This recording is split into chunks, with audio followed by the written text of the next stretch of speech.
მეფე ჯერეთ არ წარსულიყო სიბასა, დასნეულდა ძემისი გიორგი, ვიდრე სიკვდილად დაიდოა ვითარცა მკვდარი. მაშინ მოეხსნა მეფესა ხატი დბანისის ღვთისმშობელისა.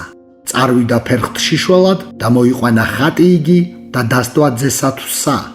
მყისგან იკურნა და აღდგა. კითხულობთ საისტორიო სახის თხზულებაში ქართლის ცხოვრება. მასში ხსენებული მეფე გახლავთ ლაშა გიორგის ძე დავით მეშვიდე ულუდწოდებული. მას ჰყავდა ორი შვილი გიორგი და დემეტრე. ამ კონკრეტულ ნაწყვეტში კი რომელიც მე წაგიკითხეთ, აღწერილია დავით ულუს მიერ დასნეულებული გიორგის განკურნება დბანისის, ესე იგი დმანისის სიონის ღვთისმშობლის ხატის შეწევნით. აქ კარგად ჩანს, რომ მონღოლთა ბატონობისას მე-13 საუკუნის მეორე ნახევარში ქალაქი კვლავ ბაგრატიონთა საუფლოს წარმოადგენს, ხოლო მის მთავარ სამლოცველოში დაბრძანებულ სიწმინდეებს კი მათთვის განსაკუთრებული მნიშვნელობა აქვთ. დავით ულუს მეფობის შემდეგ, როცა ტახტზე ავიდა მისი ძე დემეტრე თავდადებულად წოდებული, დმანისის ციხე ქალაქის ბატონ პატრონი ხდება სამეფო კარზე აღზევებული მოხელე სადუნ მანკაბერდელი და წარვიდა ურდოსა და მას შინა ყოფასა მეფისასა, სთხოვეს საფასე ურიცხ მეფესა. მაშინ რქუა მეფესა სადუნ, უკეთუ მომცე დმანისი, მე მივსცე საფასე ყაენსა. ისმინა მეფემან და უნებლიად მისცა დმანისი და მიმდგომი მისი. როგორც ჟამთა აღმწერლის მიერ შესრულებული ხელნაწერი გვამცნობს, მონღოლთა ყაენმა იმდენად დიდი გადასახადი შეაწერა ქვეყანას, რომ დემეტრე იძულებული გახდა აღზევებული დიდებულის, სადუნ მანკაბერდელის შეთავაზებას დათანხმებულიყო, რაც მდგომარეობდა იმაში, რომ დამპყრობელთა წინაშე სადუნი კი სრულობდა ხარკის გადახდას, ხოლო სანაცვლოდ მფლობელობაში იღებდა დმანისის ციხე-ქალაქს. ამ მოცემულობიდან ორი რამ ხდება ნათელი. პირველი, ქვეყანაში შექმნილი ვითარება ძალზედ მძიმეა, რისი პირდაპირი გამოძახილიცაა შემცირებული სამეფო ხაზინა, რომელიც იმდენადაც კია გაჩანაგებული, რომ იმ ჟამისათვის აღზევებული ფეოდალის პირადი ქონება მასზე ბევრად მეტია. მეორე, მიუხედავად მონღოლთა მძიმე უღელისა, დმანისი მე-13 საუკუნის ბოლომდე მაინც ინარჩუნებს კვლავაც ძლიერი სავაჭრო ქალაქის სტატუსს. სწორედ ამიტომაც სადუნის ნაირი ფეოდალი მზად არის გასწიოს დიდი ხარჯი მის ხელში ჩასაგდებად. რამე თუ დმანისის დაუფლებით დროთა განმავლობაში ის აშკარად იმაზე მეტ მატერიალურ სიკეთეს მიიღებდა, ვიდრე მის მიერ მონღოლთა წინაშე ნაკისრი ხარჯი იყო. მას შემდეგ რაც დემეტრე თავდადებული მონღოლთა ყაენმა არღუნმა სიკვდილით დასაჯა, კიდევ უფრო დამძიმდა მდგომარეობა ქვეყანაში. ასეთ მოცემულობაში მე-13 საუკუნის მიწურულსა და მე-14 საუკუნის დასაწყისში კვლავ ჩნდება ჩვენამდე მოღწეულ მემატიანეთა ჩანაწერებში დმანისის ციხე-ქალაქი. იგი უწინდებურად ბაგრატიონთა საუფლოს წარმოადგენს და ვითარცა დამტკიცდა მეფობა ვახტანგისი, რამე თუ ყაზანმან ხელთუდვა სამეფო, დაიპყრა ტიფლისი, დმანისი და სამშვილდე. აქ ხსენებული ვახტანგი გახლავთ დემეტრეს შვილებიდან ერთ-ერთი, რომელიც მონღოლებმა დაამტკიცეს მეფედ აჯანყებული ძმის დავით მერვეს ნაცვლად. საყურადღებოა ის ფაქტიც, რომ ვახტანგ მესამე, რომელიც 1300-1306 წლებში მონაწილეობას იღებდა ახლო აღმოსავლეთში მონღოლთა მიერ წარმოებულ დაპყრობით ომებში, სამშობლოსკენ მომავალი ნახჭევანში, დღევანდელ აზერბაიჯანის ტერიტორიაზე გარდაიცვალა. ამ შემთხვევაზე ჟამთა აღმწერელი გვიყვება შემდეგს. მოვიდა ნახჭევანს, შეედვა სალმობა მუცლისა და მოკუდა შემკულ გვირგვინითა მეფობისათა. წარმოიყვანეს და დამარხეს დმანის. თქვენ ახლა კადრში ხედავთ ვახტანგ მეფის საფლავს, რომელიც მდებარეობს ლაშა გიორგის დროს მიშენებულ კარიბჭეში. მე-18 საუკუნეში მოღვაწე, ქართველი გეოგრაფი და ისტორიკოსი ვახუშტი ბატონიშვილი წერდა, რომ დემეტრეს ძე ვახტანგი არათუ მუცლის სალმობით გარდაიცვალა, არამედ ის მონღოლთა ყაენის ბრძანებით სიკვდილით დასაჯეს. რამე თუ არა დაუტევა მამაპაპათას ჯული და დამპყრობელთა მოთხოვნით არ მიიღო ისლამი.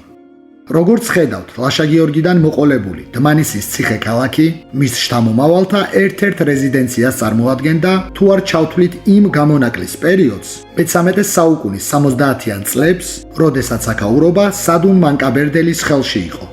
თავის მხრივ ვახტანგის, ესე იგი ლაშა გიორგის შვილთაშვილის დაკრძალვაც დმანისში ამის ერთ-ერთი გამოხატულებაა.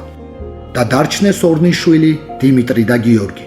დიმიტრის დმანისი აქ უნდა და გიორგის სამშვილდე. აქ უკვე საუბარია ვახტანგის შვილებზე, რომელთაგან ერთ-ერთს დიმიტრის მე-14 საუკუნის პირველ ნახევარში წინაპართა მსგავსად ხელთ ეპყრა დმანისის ციხე-ქალაქი. დღევანდელი ბულგარეთის ტერიტორიაზე. 1083 წელს ბიზანტიის იმპერატორის კარზე მოღვაწე ქართველთა მხედართ მთავარმა გრიგოლ ბაკურიანის ძემ დააარსა პეტრიწონის მონასტერი.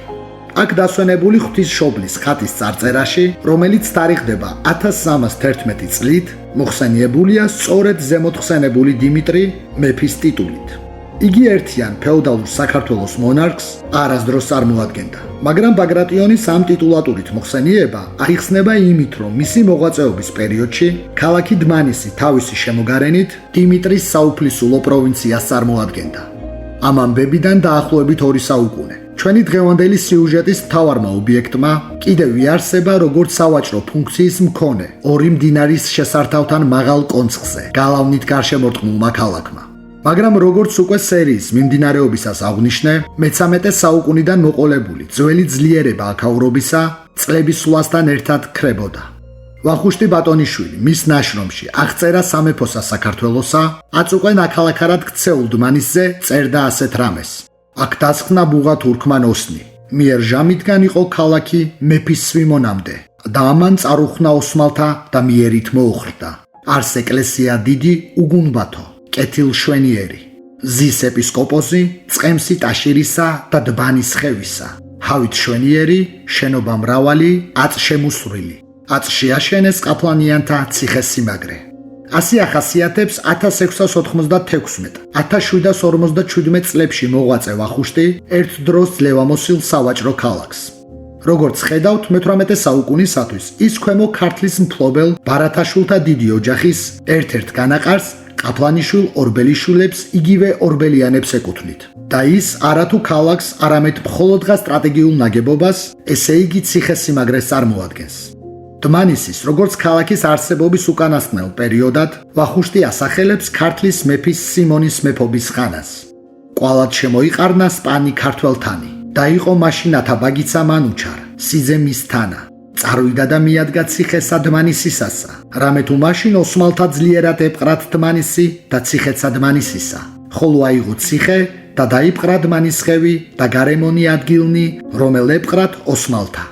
თქვენ მოისმინეთ ნაწყვეტი ბერი ეგნატაშვილის სეული ახალი ქართლის ცხოვრებიდან, სადაც აღწერილია მე-16 საუკუნის 80-იანი წლებისათვის ქართლის მეფის სიმონ ბაგრატიონის და მისი სიძისა და მოკავშირის სამცხის ათაბაგ მანუჩარ ჯაყელის მიერ ოსმალთაგან დმანისის განთავისუფლება.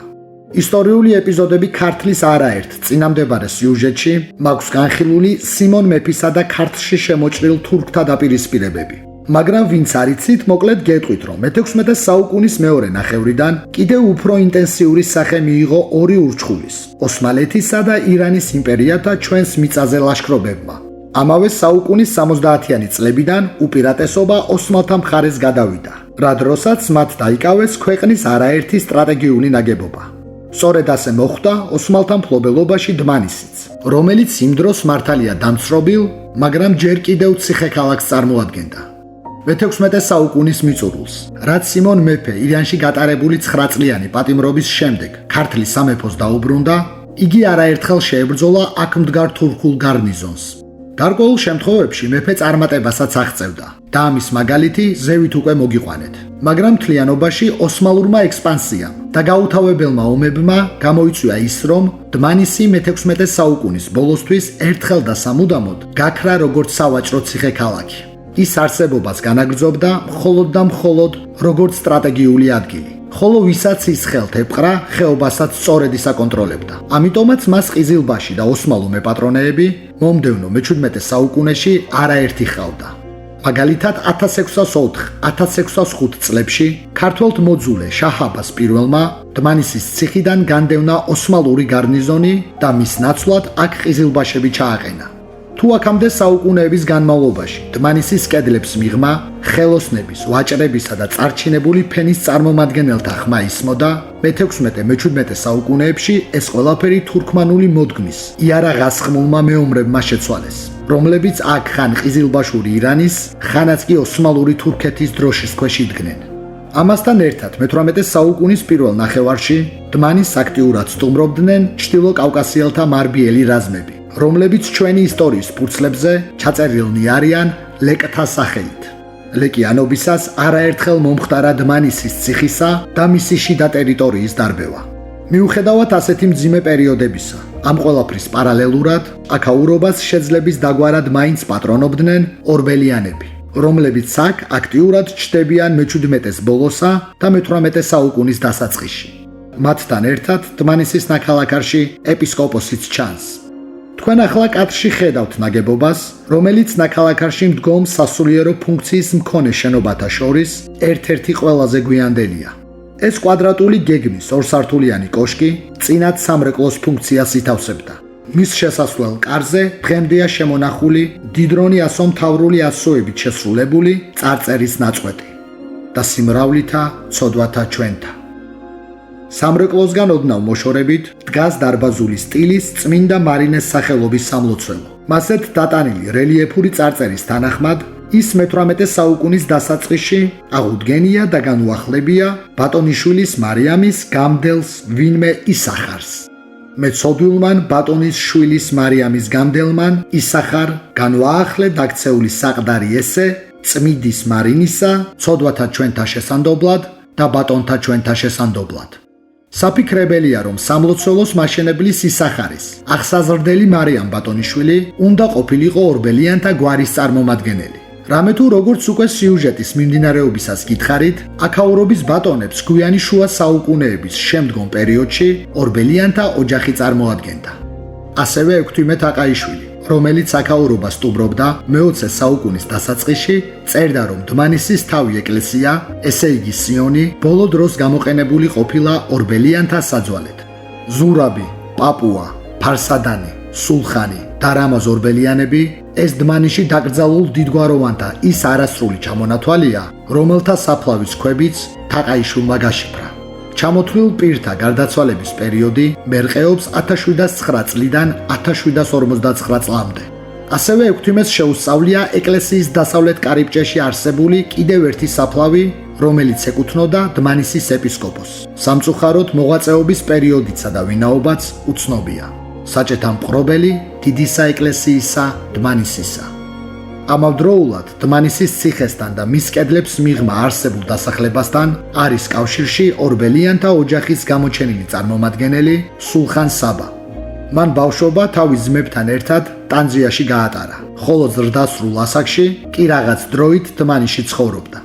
სულხან საბა სწორედ იმ ორბელიანთა შტოს წარმომადგენელი გახლდათ, რომელთა მამულში შედიოდა დმანისის აწუყვე ნაქალაქარად ქცეული დასახლება. ის დიდი გზა, რაც მდინარეებს შორის აღმოცენებულმა, მტკიცე გალავნითა და ქარაფებით გარშემორტყმულმა დმანისმა განულო, საბოლოოდ წერტილი დაესვა მე-18 საუკუნის ბოლოსათვის. ალბათ ამ გარდაუვალ დასასრულს გრძნობდა მისი შემხედვარე ვახტანგ ვახუშტის ძე ორბელიანი და ამიტომაც მიუძღვნა ციხე ქალაქს ასეთი სტროფები. მაგრამ ეგ კოშკნი, ეგ ტაძარი და მამათ არე, როსმე მაგარნი და ამაყნი დღეს დარღვეულნი, ჩემს მამა პაპათ ისტორიის წმინდა რვეულნი. განქრი დმანისო და დაინთქე უფსკულსა შინა, ჩემს ატანჯავად რომ არ იდგეთ ჩემს თვალთა წინა. ოდესღაც უმნიშვნელოვანესი სავაჭრო ქალაქი. მოგვიანებით მხოლოდ საფორტიფიკაციო ნაგებობის ფუნქციის შემსრულებელი და ეპისკოპოსის სამყოფი მე-18 საუკუნის დასასრულთან ერთად წყვეტს არსებობას და ემატება იმ ქანდაკებად ქცეულ ისტორიულ ნაგებობათა რიცხვს, რომელთა კედლებშიც ჩაკირულა ჩვენი წარსული თავის ბედითა და უბედობით.